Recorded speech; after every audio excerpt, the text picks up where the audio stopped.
ამ რეჟიმი აი ესეთი ბოროტები არის უამრავი საქმე გვაქვს, მაგრამ ჩვენი ერთ-ერთი პოლიტპატიმარი არის ალბათონი ევა, რომელსაც ყავს შეზღუდული შესაძლებლობის მქონე შვილი, მეტი არავინ არ ყავს. ამ ბავშვს არის ეხლა დუარსები მინდობი დაგზაში, ამ ქალს ეს ქალი ძალიან მძიმე ავადმყოფი და გირაოთი და დარუშობენ ეს ნაძირლები. ამიტომ თავისუფლება ევას! თავისუფლება ევას!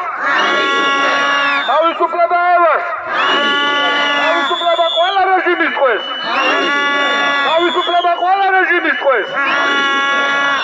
ჩვენ თანამებრძოლებს ბრძოლაში არ მივატოვებთ და ყოველთვის მაგის განცდა რომ მორალურად სანამ ჩვენ ის ხალხი არ აქვს დახსნილი, უბრალოდ ნამუსი, აი უნამოსობა იქნება ნებისმიერ და ამ ბრძოლაში გაჩერდეს, იმიტომ რომ არ შეიძლება ჩვენ ბევრად ის სხერფლი ათამ ადამიანება გაიგეს ამ ბრძოლისთვის არის ფასდაუდებელი და თავისუფლება არის უძვირფასესი, ამიტომ ეს ხალხი არის უნდა იყოს ჩვენთვის მაგალითი და ამ მაგალითისთვის უნდა ვიბრძოლოთ ჩვენ და ამ ხალხისთვისაც უნდა ვიბრძოლოთ.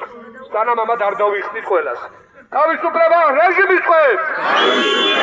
თავისუფლება რეჟიმის ტყვეს! თავისუფლება რეჟიმის ტყვეს! აგით მეგობრებო, ფარები ავანტო და ნელა-ნელა ესე ორგანიზებულად იგივე გზით დავბრუნდეთ. მადლობა.